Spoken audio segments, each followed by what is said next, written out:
बिस्मिल्लाहिर्रहमानिर्रहीम the front page show सां गॾु आऊं आहियां एडवोकेट सफ़िया बशीर।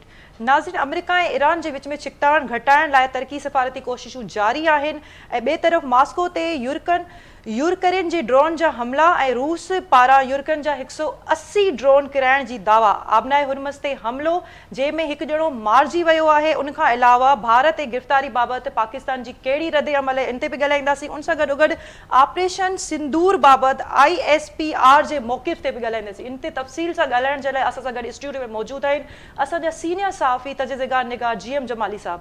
अस्सलाम वालेकुम sir, welcome to the show. अच्छा सर, सब खां पहिरियों तव्हां खां इहो पुछणु चाहींदसि, अमेरिका ऐं ईरान जे विच में जेका ही छिकताण आहे तरक़ी सिफ़ारती कोशिशूं करे रही आहे, आख़िर इन जी असली अहमियत छा आहे? ॾिसो, टर्की सां कंहिं ज़माने में अमेरिका जा ॾाढा सुठा तालुकात हुआ। गॾोगॾु पाकिस्तान जा ऐं टर्की जा त तमामु दोस्ताना तालुकात आहिनि। पाकिस्तान ऑलरेडी सालिस जे तौर ते किरदारु अदा करे रहियो आहे ऐं मक्का डिक्लेरेशन खां पोइ पाकिस्तान, सऊदी अरब ऐं टर्की दिफ़ाई तौर ते हिक ॿिए जा साथारी बणिजी चुका आहिनि। टर्की जी इहा कोशिशि आहे त कंहिं बि तरीक़े सां हिन ख़िते में अमन क़ाइमु करे सघिजे ऐं टर्की जा काफ़ी अरसे अमेरिका खां तालुकात कुझु बहितर रहिया। विच में उन्हनि जे तालुकातनि में नरमी गर्मी पैदा थी, पर हाणे हिकु भेरो ॿीहर तैयब रजब अर्दवान जा तालुकात अमरीकी सदर डोनाल्ड ट्रम्प सां बहितर आहिनि ऐं हुन पिणु इहा कोशिशि शुरू करे ॾिनी आहे त कंहिं बि तरीक़े सां अमरीका ईरान जी जंग बंदी थिए, छो जो हिन ख़िते जी सूरत हाल सां ज़ाहिर आहे सॼो एशियाई ख़ितो तमामु घणो मुतासिर लॻो पियो आहे ऐं अनसर्टेनिटी जंहिंखे असां चइजे त हर मुल्क में उहा मौजूदु आहे। हर मुल्क जी मुआशी सूरत हाल बहितर न आहे, त इन करे सॼी दुनिया जो हर फ़र्द चाहे थो त इहा जंग पंहिंजे इख़्तिताम ते पहुचे। हाणे हिन में टर्की शामिलु थियो आहे ऐं टर्की जेको आहे टैकड़ी जे लाइ ॿिन्ही धुरनि सां ॻाल्हायो आहे। हुन अॼु अमरीकी सदर डोनाल्ड ट्रम्प सां हिन हवाले सां तफ़सीली ॻाल्हि ॿोल कई आहे टेलीफोन ते ऐं इम्कान पैदा थी वियो आहे त इहा टैकड़ी जेको आहे उहो बहितर अंदाज़ में थी सघंदी। माज़ी में यकीनन ईरान ऐं टर्की जा बि तालुक़ मुनासिब न रहिया आहिनि, पाण में शदीद इख़्तिलाफ़ रहिया आहिनि। उनजी अल्टीमेटली वजह इहा आहे जेके उतां जा होसी आहिनि उहे टर्की या सऊदी अरब ऐं ॿियनि मुख़्तलिफ़ मुस्लमान मुल्कनि ते हमला कंदा रहिया आहिनि। इन करे इहा इख़्तिलाफ़ात आहिनि जेकी माज़ी में उनजा पहिरां ज़ाहिर ईरान जी क़यादत ते वेंदा हुआ त इहे उन्हनि जी प्रॉक्सी जे तौर ते इहे कमु करे रहिया आहिनि। इन करे इख़्तिलाफ़ात त शदीद आहिनि, पर मां सम्झां थो त इहा अलाह ताला जी महिरबानी आहे जा जेके बि इस्लामी मुल्क आहिनि उहे हाणे रियलाइज़ कनि था त असांखे पाण में विढ़णु न घुरिजे, असांखे पंहिंजा इख़्तिलाफ़ ख़तमु करे ऐं पंहिंजे मज़हब पंहिंजी क़ौम जे लाइ कुझु न कुझु करणु घुरिजे। त इहा टर्की जे सदर जी मां सम्झां थो त एॾनि इख़्तिलाफ़नि जे बावजूदि बि इहा इख़लाक़ी तौर ते हिकिड़ी तमामु बहितर अमल आहे जो हू पिणु इन टैकड़ी में शामिलु थियण लाइ तयारु थियो आहे ऐं हुन अमरीकी सदर सां ॻाल्हायो आहे, हुन ईरानी क़यादत जे कुझु मुख़्तलिफ़ माण्हुनि सां पिणु ॻाल्हायो आहे। उमेद इहा ई थिए थी त पाकिस्तान ऑलरेडी सालिस जे तौर ते मौजूदु आहे। हाणे जेकॾहिं टर्की, सऊदी अरब ऐं क़तर पिणु इन में जेकॾहिं शामिलु था थियनि त इहे अमन जूं कोशिशूं जल्द तेज़ थी सघनि थियूं, छो ज़ाहिर आहे इहे 3-4 मुल्क अहिड़ा आहिनि जेके अमरीकी सदर सां बाआसानी कंहिं बि सूरत में ॻाल्हाइण जी पोज़ीशन में आहिनि ऐं उनखे पंहिंजा या ईरान जे दरमियान जेके मामलात आहिनि या जेके नुक़्ता आहिनि जिन ते इख़्तिलाफ़ आहिनि उन्हनि खे ते क़ाइल करण जी पिणु पोज़ीशन में आहिनि। त हिकिड़ो सुठो सवण आहे, मां सम्झां थो त बहरहाल अमन थियणु घुरिजे, उहो चाहे सालिस टर्की हुजे, सऊदी हुजे, क़तर हुजे, पाकिस्तान हुजे या दुनिया जो को ॿियो मुल्क हुजे, पर अमन थींदो त सभिनी खे जेको आहे सुकून मिलंदो ऐं सभिनी जी सभिनी मुल्कनि में जेकी महांगाई जी शरह वधियल आहे हिन वक़्तु उन में बि काफ़ी हद ताईं घटिताई थी सघे थी। सर, ट्रम्प ऐं रजब तैयब अर्दगान विच में टेलीफोन ते राब्तो छो थियो? ॾिसो, इन ई हवाले सां थियो त टर्की जो सदर तैयब रजब अर्दवान जी ख़्वाहिश इहा आहे त ईरान अमरीका जंग बंदी थिए, उनजी वजह ऐं मुस्तक़िल जंग बंदी थिए, छो जो जेको तय हुयो इस्लामाबाद डिक्लेरेशन जे मुताबिक़ 60 ॾींहंनि जो पीरियड त जंहिंमें उन्हनि खे ॿिए मरहले में वञिणो हो, अञा त उहो पहिरें मरहले में ई नाकामी नज़र पई अचे, उन ते अमल दरामद कान थी सघियो आहे। जेके बि नुक़्ता जिन ते दस्तख़त आहिनि ॿिन्ही मुल्कनि जी क़यादतनि जूं उन ते ई अञा अमल न थी सघियो आहे। त 2 महीना हाणे पूरा थियण वारा आहिनि, बल्कि थी चुका आहिनि मुंहिंजे ख़्याल में, कल्ह शायदि 2 महीना पूरा थिया हुआ। त हाणे ॿियो मरहलो जंहिंमें एटमी तनसीबात जे हवाले सां ॻाल्हाइणो उहो त शुरू ई कान थो थी सघे न, जॾहिं पहिरियों मरहलो अञा पंहिंजे मुकमिल कामयाबी सां जारी न रही सघियो। त इन करे जेको आहे पहिरियों टर्की जे सदर मुनासिब सम्झो त अमरीकी सदर डोनाल्ड ट्रम्प सां ॻाल्हाए ऐं उनखे क़ाइल करे त जंग मुनासिबु अमल न आहे ऐं उन सां मुस्तक़िल नुक़सानु थी रहियो आहे ऐं उन जंग सां बि ईरान खे नुक़सानु नथो थिए या अमेरिका खे नुक़सानु नथो थिए, बल्कि इन जंग सां सॼी दुनिया खे नुक़सानु थो थिए। त टर्की जो सदर ज़ाहिर आहे हिकिड़ो पुराणो पॉलिटिकल लीडर आहे ऐं उनजी पूरे टर्की में जेकॾहिं ॾिसूं त पब्लिक जो 95% पब्लिक उन सां गॾु रही आहे। तव्हां ॾिठो त जॾहिं हुते आर्मी कूद थियो त हिन जे रुॻो हिकिड़े ट्वीट ते जेके हिन लखनि जी तादाद में माण्हू रोडनि ते निकिरी आया ऐं फ़ौज जी टैंकियुनि जे अॻियां लेटी पिया ऐं उन्हनि चयो त असांखे वज़ीर आज़म ऐं सदर जेको आहे ॿिन्ही सूरतुनि में जेको आहे तैयब रजब अर्दवान ई खपे। त इहो उनजी क़ौम जी उन सां मुहबत ई जो उनजे हिकिड़े ट्वीट ते एॾी वॾी तादाद में माण्हू ॿाहिरि निकिता ऐं पोइ फ़ौज मजबूर थी वई बैरकनि में वापसि वञण लाइ, न त उते बि मार्शल लॉ लॻाइण जो ऐलान थी चुको हुयो। उन खां पोइ तव्हां ॾिठो त उते जर्नल गिरफ़्तार थिया, उहे अॼु ताईं जेलनि में आहिनि। त उनजी पब्लिक में यानी कि टर्की जी ॿियो प्लस उनजी जेकी इकोनॉमी आहे टर्की जी, मां सम्झां थो हिन में तैयब रजब अर्दवान जो वॾो किरदारु आहे, जेको टर्की काफ़ी अरसे खां माली बहरान जो शिकार हो। जॾहिं खां सियासत में तैयब रजब अर्दवान आयो त बहैसियत वज़ीर आज़म या सदर हुन पंहिंजी हिकमत अमली सां टर्की जी इकोनॉमी खे काफ़ी हद ताईं अॻिते वधायो। अॼुकल्ह थोरो ज़रूरु उते प्रॉब्लम आहे, उहो त ग्लोबल प्रॉब्लम आहे, सॼी दुनिया में प्रॉब्लम आहे, पर हूअं टर्की जी जेकी मुआशी सूरत हाल जे असां ॻाल्हि कयूं त माज़ी जे मुक़ाबले में तमामु बहितर पोज़ीशन ते आहे ऐं इहा ई वजह आहे जो टर्की जो अवाम तैयब रजब अर्दवान खे लाइक कंदो आहे।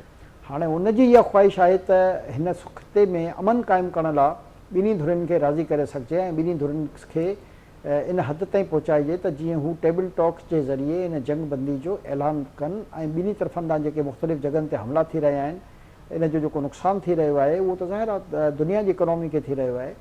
त इहा फ़ोन ते जेकी ॻाल्हि ॿोली, इन जो मक़सदु हिकिड़ो ई हो त कहिड़े तरीक़े सां हिन खिते में अमन क़ाइमु करे सघिजे ऐं सदर डोनाल्ड ट्रंप खे कीअं राज़ी करे सघिजे त हू जंग जे इन मैदान खे थधो करे, छो जो हू हर थोरी देरि खां पोइ हिकिड़ो अहिड़ो को बयानु ॾेई छॾींदो आहे जो इहो जेको जंग जो मैदान आहे इहो गरम थी वेंदो आहे।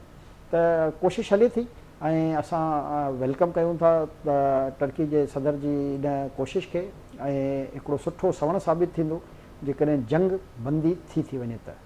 अच्छा सर, अमेरिका ऐं ईरान जी छिकताण घटि थियण सां खिते ते कहिड़ो असरु पइजी सघे थो? खिते जी इकोनॉमी बेस्ट थी वेंदी, तेल गैस जा रेट घटि थींदा। जॾहिं तेल गैस जा रेट घटि थींदा त ऑटोमेटिक जेको महांगाई जो तूफ़ान आयल आहे ऐं हे जेकी दुनिया में मुख़्तलिफ़ बेरोज़गारी थी जो तूफ़ान आयल आहे, यकीनन उहे सभई ख़तमु थींदा न। हींअर त ज़ाहिर आहे मुख़्तलिफ़ ब्रांड्स बंदि था थियनि, मुख़्तलिफ़ कंपनियूं बंदि थियूं थियनि, तेल गैस महांगे थियण सां तव्हांजी प्रोडक्शन महांगी थी वञे त इकोनॉमी हींअर सम्झो त विचिड़जी वई आहे न हिकिड़े तरीक़े सां, जंहिंखे चवंदा आहिनि मजदान में फासी पई आहे। त जॾहिं इहा जंग बंदी थी वेंदी ऐं जंग मुकमिल तौर ते ख़तमु थी वेंदी त इहे सभु शयूं नॉर्मलाइज़ थियणु शुरू थींदियूं। यकीनन जॾहिं तेल ऐं गैस जा अघु घटि थींदा त उन सां इकोनॉमी ते मुस्बत असरु पवंदा।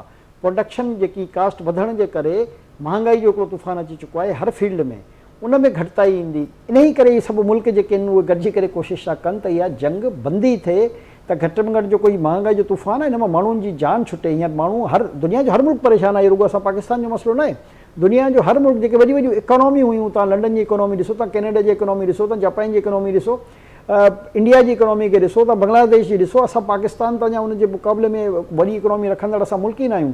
पर इहो महांगाई जो तूफ़ान उन्हनि सभिनी मुल्कनि में बि आहे जेके तरक़ी याफ़्ता मुल्क चवराईंदा आहिनि। यूरोप जी सभिनी मुल्कनि जी सूरत हाल ॾिसो त जीअं ई इहा जंग बंदी थिए थी त इन जा न सिर्फ़ु इन एशिया ते बल्कि सॼी दुनिया में जेको आहे इन जा मुस्बत असर पवंदा। अच्छा सर, ही जेका ॿिन्हनि टर्की ॿिन्हनि मुल्कनि खे ॻाल्हियुनि ते हिकु मेज़ ते आणणु कामयाबु थी सघे थी?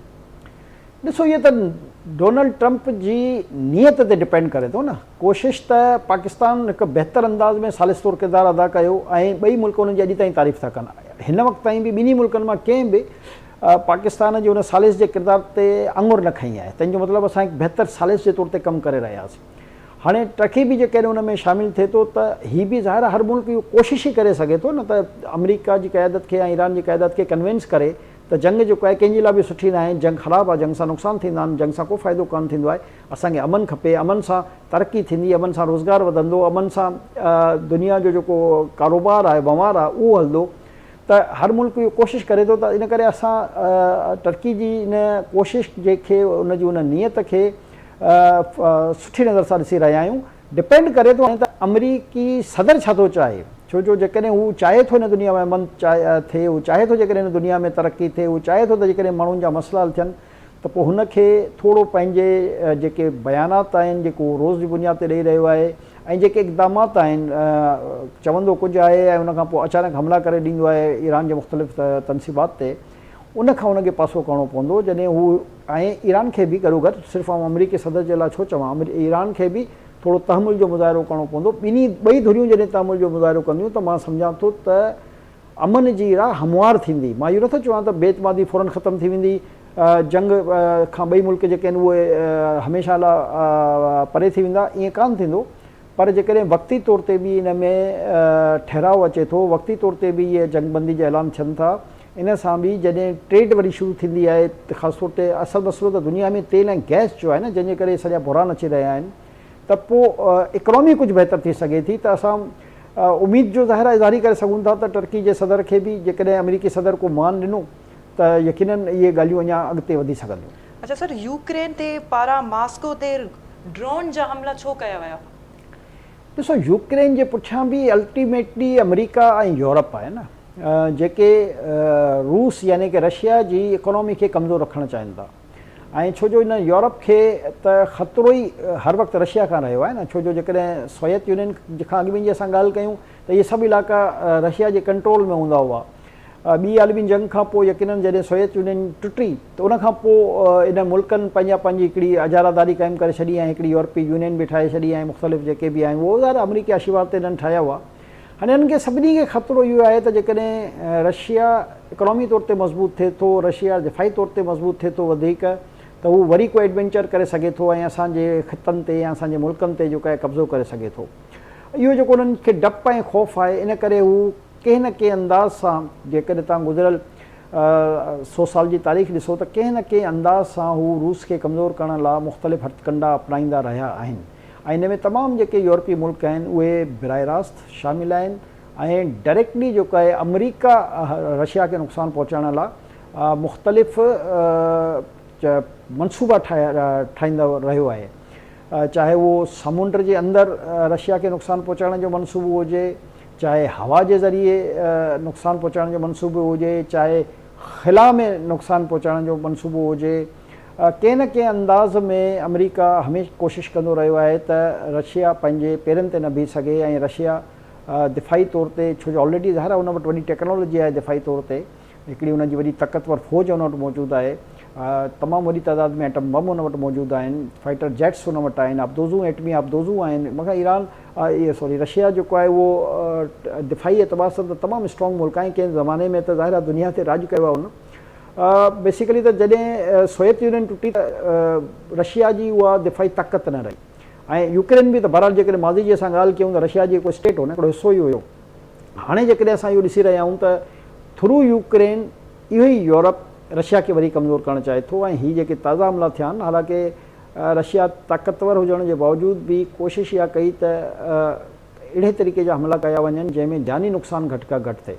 यकीनन यूक्रेन जे कुझु हिसनि ते रशिया कब्ज़ो करे चुको आहे जंहिंखे यूक्रेन चाहे थो त उनखां वरी ख़ाली कराए ऐं इन करे उहो मुस्तक़िल बुनियादनि ते इहो हमला करे थो। ॾिसो न 2 सालनि खां मथे थी वियो आहे इन जंग खे पर इन जो ख़ातिर ख़्वाह नतीजो नथो निकिरे न त यूक्रेन जी एतिरी कैपेसिटी न आहे जो रशिया सां भिड़ी सघे पर यूरोप जी फंडिंग नेटो जी मदद अमरीका जी मदद इन करे उनखे मिज़ाइल्स में उनखे जहाज़नि में उनखे बारूद में यूरोप ऐं अमेरिका बरतानिया कैनेडा इहे भरपूर सपोर्ट करे रहिया आहिनि छो जो हू नथा चाहिनि त रशिया मज़बूत थिए। इन ई करे जेको इहो हमलनि जो सिलसिलो हर कुझु अरसे खां पोइ हिकिड़ो जारी तव्हांखे नज़र ईंदो आहे ऐं थ्रू यूक्रेन ई थींदो आहे। यूक्रेन जो सदर शायदि इहो नथो सोचे त अल्टीमेटली वरी रशिया उन जे अगेंस्ट वरी यूक्रेन जे कुझु शहरनि ते वरी हमला कंदो न त इहो नुक़सानु त ॿिन्ही खे थींदो। सर रूस पारां 180 यूक्रेन ड्रोन किराइण जी दावा कई वई आहे इन में केतिरी सचाई आहे? ॾिसो जंगनि में प्रोपगेंडा ऐं मनफ़ी प्रोपगेंडा इन जंगनि जो उसूल हूंदो आहे। दुश्मन खे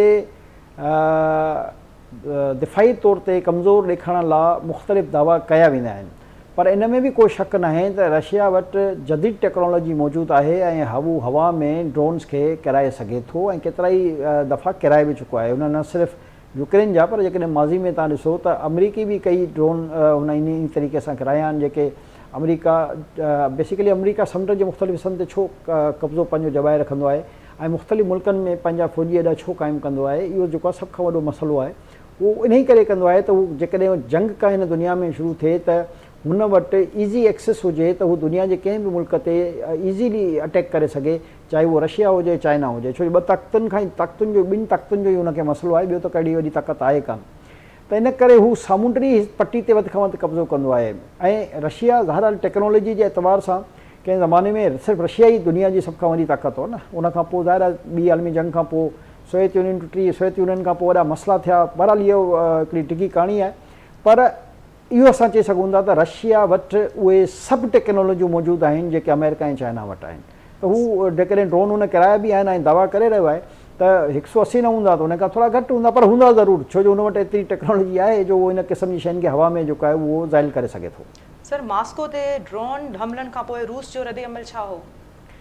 ॾिसो, रूस त ज़ाहिर आहे कंहिं बि मुल्क ते हमिलो थींदो आहे त उहो मुल्क इमीडिएट पंहिंजो रिएक्शन ॾींदो आहे। जहिड़ी तरीक़े सां रूस बि पंहिंजो इमीडिएट रिएक्शन ॾिनो आहे ऐं यूक्रेन जे कुझु इलाइक़नि ते हमला कया आहिनि। असल मसइलो इहो आहे त छा इन हमलनि सां इंसानियत बचंदी, छा इन मसइलनि सां दुनिया जी इकोनॉमी बहितर थींदी, छा इन हमलनि सां आम माण्हू चाहे उहो मज़हब कहिड़े सां बि तालुक़ु रखंदो हुजे, छा उहो उनखे नुक़सानु नथो पहुचे, चाहे यूक्रेन हुजे या रशिया हुजे या दुनिया जो को ॿियो मुल्क हुजे। असां बीइंग अ मुस्लमान त कॾहिं बि जंग जी हिमायत न कंदा आहियूं टिल जो इस्लाम जे हुकुम मुताबिक़ त तव्हां ते जंग मुसलत न कई वञे, जीअं ईरान ते जंग मुसलत कई वई आहे। रशिया ऐं यूक्रेन जो मामिलो कुझु डिफरेंट आहे। जेकॾहिं सच इहो आहे त पहिरियों जेको अटैक हो उहो रशिया कयो हुयो, हाणे उन जो रिपकशन्स ही हलनि था, पोइ को हाणे हुन ते थो हमिलो करे, को हुन ते थो करे। पर जेकॾहिं असां पहिरीं ॻाल्हि कयूं त पहिरियों जेको रशिया ऐं उहो बि ज़ाहिर ॾिसो मफ़ाद माली मफ़ाद जेके हिन वक़्तु दुनिया में हिन वक़्तु इंसान जी जान जी हैसियत न रही आहे। असल मसइलो रहियो आहे त माली मफ़ाद कीअं हासिलु कजे, वसीलनि ते कीअं कब्ज़ो कजे। त रशिया जॾहिं शुरू में हमिलो कयो त उन जेके उन्हनि ॿिनि शहरनि ते उनजे यूक्रेन जे कब्ज़ो कयो, यकीनन उहे मादनियात सां मालामाल इलाइक़ा हुआ, यानी तेल गैस ऐं ॿिया जेके रेकोडेक समेत तव्हां सम्झो त जेके बि मादनियात अहम हूंदा आहिनि उन्हनि सां मालामाल शहर हुआ जिन ते उन कब्ज़ो कयो। उनखां पोइ जंग जो दाइरो जेको आहे तमामु घणो अॻिते वधी चुको आहे ऐं यकीनन यूक्रेन बि कोशिशि करे रहियो आहे त रशिया खे नुक़सानु पहुचाए। ऐं रशिया बहरहाल हिकिड़ी वॾी ताक़त आहे, उन वटि दिफ़ाई पंहिंजो साज़ो सामान जी त वाफ़िर जंहिंखे चइबो आहे ज़ख़ीरो मौजूदु आहे। त उहो उनजी कोशिशि इहा ई आहे त हू पूरे यूक्रेन ते कब्ज़ो करे वञे ऐं ॿिनि 2.5 सालनि खां उहो इहा कोशिशि करे रहियो आहे। प्लैनिंग त उहो गुज़िरियल 30-40 सालनि खां करे रहियो आहे, पर जेकी संजीदगी सां हिन जेके अचानक ई हमला कया यूक्रेन ते, उनजे करे यूक्रेन खे नुक़सानु बि ॾाढो थियो, छो जो उन्हनि जूं जेके मेन बुनियादी जेके ढांचा हुआ उनखे बि उन्हनि वॾो नुक़सानु पहुचायो, उनजे तेल ऐं गैस जे ज़ख़ीरनि खे वॾो नुक़सानु पहुचायो, छो जो हितां ई यूक्रेन खां ई त जेको आहे सॼो तेल ऐं गैस जेको आहे यूरोप खे वञी रहियो न। त उनजे करे इहा डिस्टर्बेंस जेकी थी आहे दुनिया में, जीअं असां पहिरियों चवंदे त सिर्फ़ु आबनाए हुर्मुज़ जे करे दुनिया जी इकोनॉमी डिस्टर्ब कोन थी आहे। आबनाए हुर्मुज़ हिकु फैक्टर आहे, यानी 25 खां 30% जो हिकिड़ो फैक्टर आहे। अहिड़े तरीक़े सां जेको ॿियो फैक्टर आहे उहो इन जंग जे करे मुतासिर थियो आहे ऐं यूरोप जी इकोनॉमी आबनाए हुर्मुज़ ते एतिरी डिपेंडेंट न हुई जेतिरी यूक्रेन ते डिपेंडेंट हुई, छो जो उतां हुनखे ईज़ीली तेल ऐं गैस जे वाफ़िर मक़दार में सहूलियतूं मिली रहियूं हुयूं।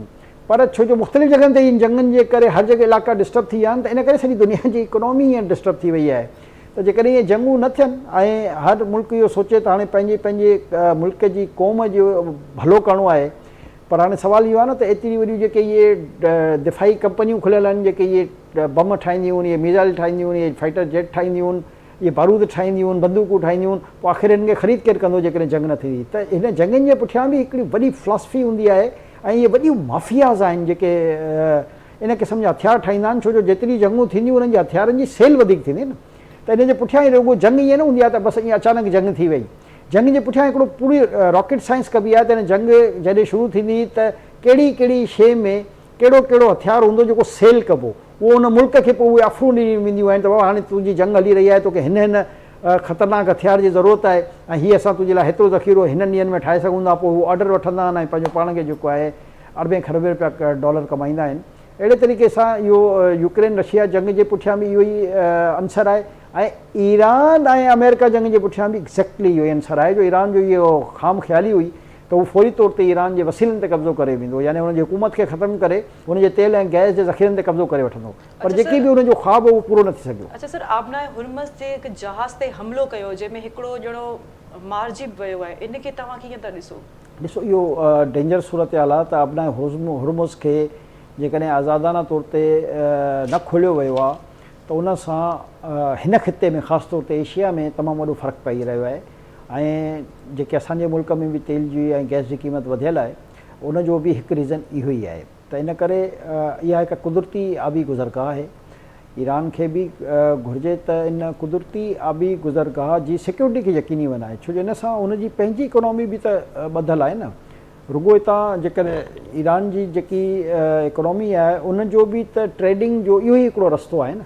जेकॾहिं इन रस्ते खे उहे गैर महफ़ूज़ बणाईंदा त यकीनन नुक़सानु ईरान खे पाण खे बि थींदो। त इन मामले ते थोरो तहमुल सां ॾिसणु घुरिजे इन मामले खे, ऐं सहूलियत पैदा करणु घुरिजे, न की ॾुखियायूं पैदा करणु घुरिजनि। ॾुखियायूं पैदा करण सां यकीनन एशियाई मुल्कनि ते त नुक़सान पवंदा ई पवंदा, पर गॾोगॾु ईरान ते बि त उनजा मनफ़ी नुक़सान पवंदा। बरतानवी में मेरी टाइम ऑपरेशन वाक़े बाबति तव्हां छा था मतिलबु ॼाणो? ॾिसो, बरतानिया जी मेरी टाइम असल में हिते हिन कंहिं को ज़मानो जॾहिं ब्रिटिश राज जो हिन दुनिया जे मुख़्तलिफ़ हिसनि ते, त मेरी टाइम जेकी उनजी सिक्योरिटी एजेंसी हुई उहा जेकी समुंड रही उन ते क़ाबिज़ हूंदी हुई, ऐं जेको बि उन जंगनि में फातेह बणिया हुआ अॼु ताईं उहो सामूंडी रास्ते सां ईंदे वेंदे यानी कि कब्ज़ा कंदा विया। उहो चाहे उहे हिन ख़िते ताईं आया, ऐं बशमूल ज़ाहिर पाकिस्तान न उन ज़माने में, पर आउं हिन धरती जी ॻाल्हि करे रहियो आहियां। त उन्हनि जी जेकी मेरी टाइम आहे उहा हर वक़्तु प्लैनिंग जे तहत अहिड़ा के गेम कंदी रहंदी आहे त असां जीअं अपर हैंड जेको आहे दुनिया ते साबित करायूं, ऐं हुननि जी इहा दावा हूंदी आहे त असां समुंड जे अंदरि जेकॾहिं बारूदी सुरंगूं बि विछायल आहिनि त असां वटि उहा टेक्नोलॉजी, उहा मैन पावर ऐं उहे मामला आहिनि जो असां उहे शयूं क्लियर करे सघूं था। पर यकीन न हूंदो आहे त हर दावो सच बि हुजे, छो जो जॾहिं इन क़िस्म जी अनसर्टेनिटी दुनिया में हुजे त हर मुल्क इहो चाहींदो आहे त असां पंहिंजा नंबर वधायूं ऐं पंहिंजे हवाले सां जेको आहे को नई शइ, यानी कि उन हवाले सां बि को नई टेक्नोलॉजी जेको आहे असां फ़रोख़्त करण जी पोज़ीशन में अची वञूं। त बहरहाल उन्हनि जूं मुख़्तलिफ़ दावाऊं आहिनि, पर अञा उन्हनि दावनि में का सदाकत कान्हे। सर, आबनाए हुरमज़ आलमी वापार लाइ छो एतिरी अहम आहे? इन करे अहम आहे जो हितां 30% जेको आहे ट्रेड थी रही आहे दुनिया जी। 30% यानी कि दुनिया में जेकॾहिं तेल ऐं गैस जी 30% जंहिं इलाइक़े खां तरसील थी हुजे त उनजी अहमियत जो अंदाज़ो तव्हां लॻाए सघो था। ऐं पाकिस्तान जी तव्हां दूर अंदेशी ॾिसो त पाकिस्तान उहो मुल्क हो जंहिं 1980 जी दहाई में जेको आहे इन तरफ़ इशारो कयो त मुस्तक़बिल में जंहिंजो आबनाए हुरमुज़ ते कंट्रोल हूंदो उहो हिन दुनिया में राज कंदो। हाणे 80 ऐं 26 पियो हले, 46 सालनि खां पोइ जेको आहे तव्हांजे साम्हूं उहा ॻाल्हि साम्हूं अचे थी त आबनाए हुरमुज़ ते, छो जो ईरान ज़ाहिर जंग त कान थो विड़ी सघे न अमेरिका सां, पर ईरान आबनाए हुरमुज़ ते पंहिंजो कंट्रोल करे दुनिया जी इकोनॉमी खे जाम करे वेठो आहे। इन करे इहा सॼी दुनिया में परेशानी थी वई आहे। न त जेकॾहिं आबनाए हुरमुज़ ते उहो कंट्रोल पंहिंजो न करे सघे हा त शायदि ईरान इन अंदाज़ में अमेरिका सां उहा जंग विड़ी न सघे हा या इसराइल सां उहा जंग विड़ी न सघे हा। पर आबनाए हुरमुज़ ई उहो वाहिद अहिड़ो हथियार आहे जंहिंजे करे अमेरिका ऐं इसराइल ॿिन्ही खे जेको आहे पुठिते हटिणो थो पए ऐं उहो मज़ाकरात जी टेबल ते आहिनि। त आबनाए हुरमुज़ हिकु इंतिहाई अहम आबी गुज़रगाह आहे जितां ज़ाहिर आहे 30% जेको आहे दुनिया जी इकोनॉमी हली रही आहे उन रस्ते खां। त जॾहिं उहो डिस्टर्ब थींदो त ज़ाहिर आहे दुनिया जी 30% इकोनॉमी बि डिस्टर्ब थींदी न। भारत में थींदड़ गिरफ़्तारियुनि खे पाकिस्तान सां ॻंढण बाबति छा इल्ज़ाम लॻाया विया आहिनि? ॾिसो, भारत जी जेकी हुकूमत आहे न, जॾहिं खां ई नरेंद्र मोदी आयो आहे उहो ज़ाहिर आहे RSS जो हिकिड़ो कारकुन हूंदो हुयो ऐं उन्हनि जो जेको नज़रियो उहो हिंदुता जो नज़रियो हो ऐं उहो रुॻो हिंदू मज़हब खां अलावा कंहिं ॿिए मज़हब खे मञण लाइ तयारु न आहिनि। यानी हूअं त भारत हिकिड़ो कम्यूनिस्ट जंहिंखे चइजे या हिकिड़ो अहिड़ो मुल्क चवराईंदो हो जंहिंमें इंसानी हक़नि जी वॾी अहमियत हूंदी हुई, पर उहो मां ॻाल्हि थो कयां नरेंद्र मोदी जी हुकूमत खां अॻु में जी। उनखां पोइ जीअं ई नरेंद्र मोदी हुकूमत में आयो उनखां पोइ मां सम्झां थो भारत में जेके मज़हबी इंतिहा पसंदि हुआ यानी जिन जो तालुक़ु RSS सां हुयो, उन्हनि कंहिं बि मज़हब खे हो बर्दाश्त करण लाइ तयारु न ऐं हुननि मुस्लमाननि ते हमला कया, उन्हनि ईसाइनि ते हमला कया, उन्हनि सिखनि ते हमला कया। हुननि पंहिंजे जेके हिंदुनि में वरी मुख़्तलिफ़ फ़िरका आहिनि उन्हनि खे बि न बख़्शियो ऐं उन्हनि ते बि हमला कया, यानी कमतर हिंदू ऐं वॾो हिंदू इन टाइप जा जेके उन जा फ़िरका आहिनि।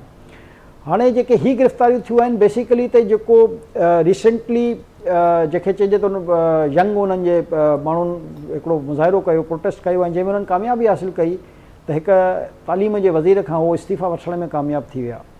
ऐं उहे जेकी यंगेस्ट जिन खे मां सम्झां थो त सॼी इंडिया न बल्कि सॼी दुनिया जा माण्हू ख़राज तहसीन पेश करे रहिया हुआ, त उहा का तंज़ीम कान हुई। उहे जेके स्टूडेंट्स हुआ उहे मैदान में आया ऐं पंहिंजा मुतालबा हुननि मंझराया ऐं उन वक़्तु इंडियन हुकूमत इन पोज़ीशन में न हुई जो हुननि जे ख़िलाफ़ु को अहिड़ो एक्शन खणी सघे, छो जो सॼे इंडिया में हिकिड़ो रद्द अमल हुयो। हाणे जीअं उहो मुतालबा त उन्हनि जा मञिजी विया, पर हाणे जेके उन्हनि मां कुझु गिरफ़्तारियूं करणु उन्हनि शुरू कयूं आहिनि, उन्हनि खे लिंक करणु चाहिनि था पाकिस्तान सां, त हिननि जे पुठियां कंहिं न कंहिं तरीक़े सां पाकिस्तान हो। त बेसिकली इंडिया जेकी 10 मई ते असां खां जंग हारियो, उन खां पोइ उन ते पाकिस्तान जो जेको भूत सवार थी वियो आहे, उन ते साइकोलॉजिकल इफेक्ट थियो आहे पाकिस्तान जो, ऐं उहो हर उन मामले में जंहिंमें पाकिस्तान जो परे परे ताईं को वास्तो न हूंदो आहे। पुलवामा जो वाक़ियो तव्हांजे सभिनी जे साम्हूं आहे, त हर दफ़ा उहो को न को मन घड़त इल्ज़ाम लॻाए पाकिस्तान ख़िलाफ़ु दुनिया में मनफ़ी प्रोपेगेंडा करणु चाहींदो आहे। पर हाणे उहो वक़्तु गुज़री वियो जेकॾहिं जॾहिं इंडिया जो मनफ़ी प्रोपेगेंडा दुनिया एक्सेप्ट कंदी हुई। हाणे दुनिया जो कोई मुल्क यकीन कयो तव्हां त उहो इंडिया जी कंहिं हुकुमराननि जी ॻाल्हि खे सीरियस वठण लाइ बि तयारु न आहे। इंडिया जे कंहिं पूरे मीडिया जे कंहिं मामले खे सीरियस वठण लाइ बि तयारु न आहिनि। यानी हुननि जी रेपुटेशन एतिरी ख़राबु थी चुकी आहे जो हाणे दुनिया जो को मुल्क उन्हनि जी ॻाल्हि मञण लाइ तयारु न आहे। यकीनन उहो इन बहाने पाकिस्तान जो नालो इस्तेमालु करे त ही पाकिस्तान सां जे एजेंट हुया या पाकिस्तान पुठिभराई करे रहियो उन प्रोटेस्ट में रहंदड़ माण्हुनि खे। ऐं तव्हां ॾिसो इंडिया जे छोकिरनि जो कमाल ॾिसो त हू उन जो फ़ख़्रिया जेको आहे उहो ऐलान कंदा हुआ त जेकॾहिं तव्हां असांखे चओ त असां पाकिस्तानी एजेंट आहियूं, हा त पोइ असां पाकिस्तानी एजेंट आहियूं।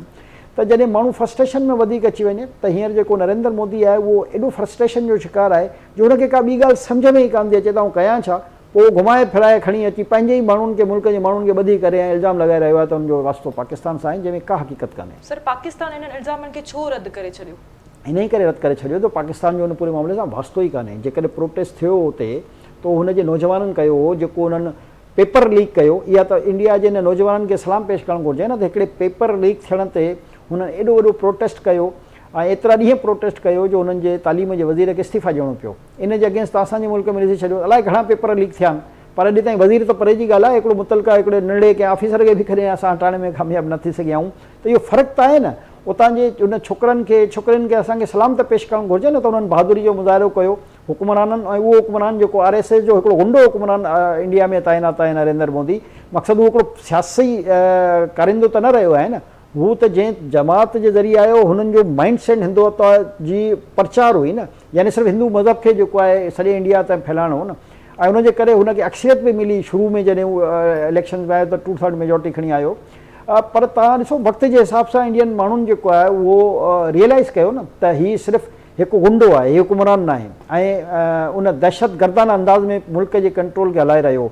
त उतां जे माण्हुनि ई रेज़िस्टेंस कई न, त उतां जे माण्हुनि जो जेके इल्ज़ाम ई पाकिस्तान ते लॻाइण चाहींदा त ज़ाहिर आहे पाकिस्तान जो उनजी तरदीद ई कंदो न। इहो त हुनजो इंटरनल मसइलो आहे, वञी पंहिंजे क़ौम खे मुंहुं ॾे। अच्छा सर, अहिड़ा इल्ज़ाम ॿिन्हिनि मुल्कनि जे लाॻापे ते कहिड़ो असरु विझी सघनि था? लाॻापा त असांजा हींअर बि कंहिं सुठा कान आहिनि। लाॻापा त ॾिसो नेहरू जे ज़माने में असां चऊं त जेकॾहिं इहे मामला हलंदा हुआ या इंदिरा गांधी जे ज़माने में असां चऊं त इहे ॻाल्हियूं हलंदियूं हुयूं।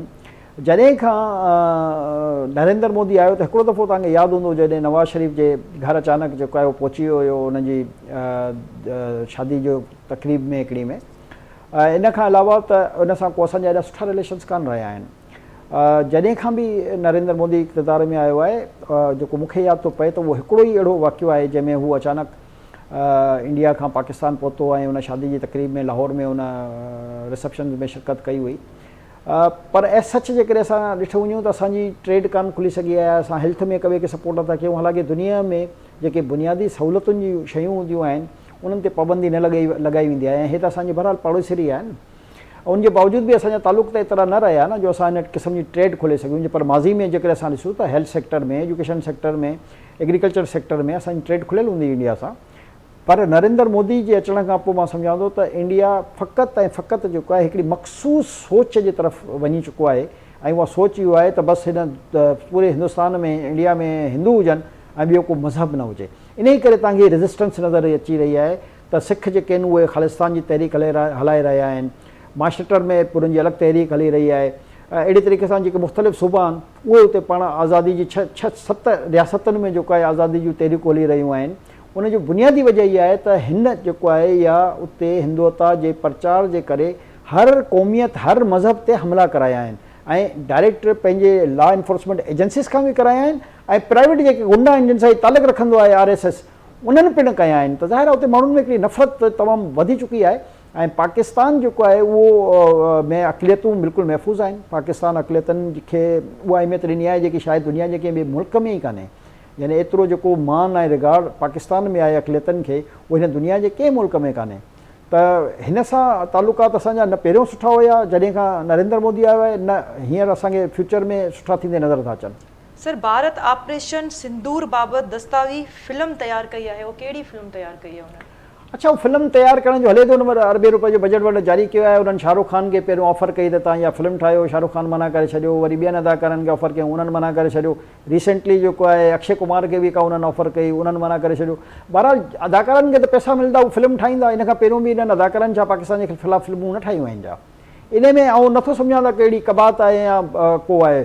फिल्मूं बेसिकली इंडिया हलंदो ई फिल्मुनि ते आहे। उहो मैदान में त भाड़ी आहे न, मैदान में जंग त विड़ी नथो सघे।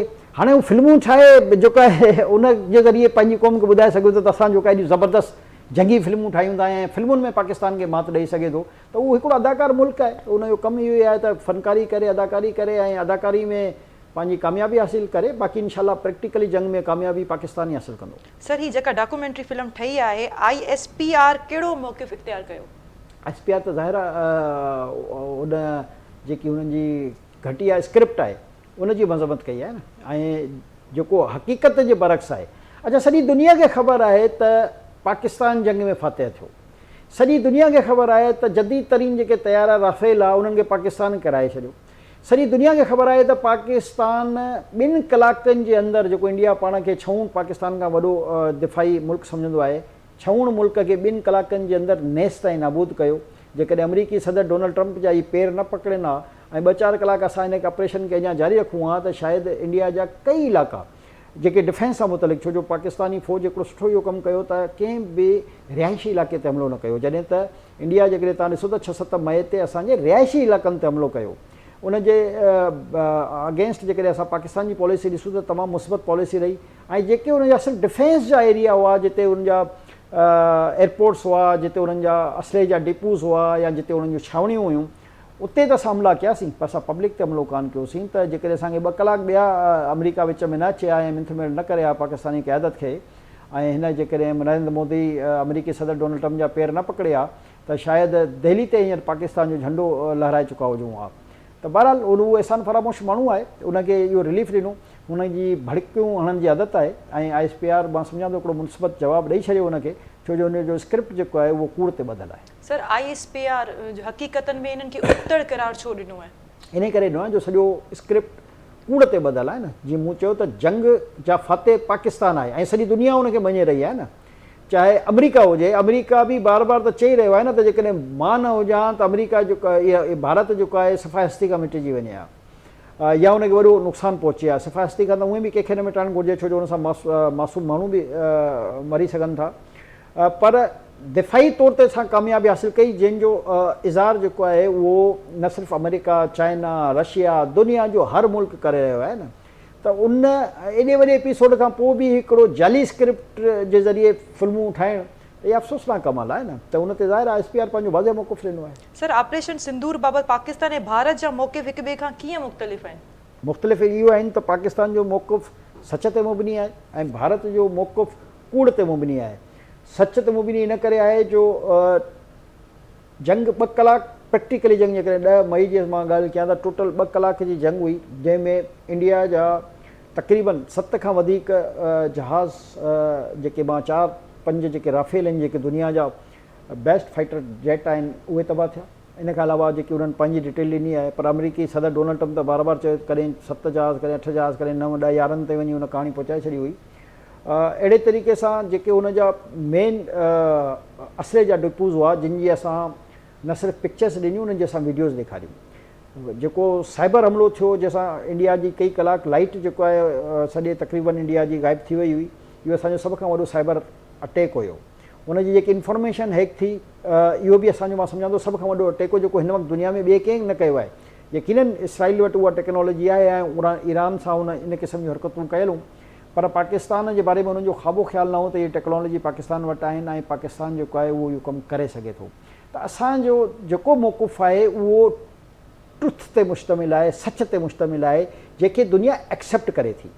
इंडिया जो मौक़ुफ़ जेको उहो इहो त हुन पंहिंजी मीडिया जे ज़रिए हलाए छॾियो त कराची ते हमिलो थी चुको आहे, लाहौर पोर्ट ते कब्ज़ो करे छॾियो आहे, यानी कि असां पाकिस्तान खे हिते 80 साल थी विया आहिनि, असांखे इहा ख़बर न आहे त को असां लाहौर में पोर्ट बि ठाहियलु आहे, पर उहो इंडिया जा जेके मीडिया एंकर्स वेठा उहे चवनि पिया त लाहौर जे पोर्ट ते बि जेको आहे कब्ज़ो करे छॾियो।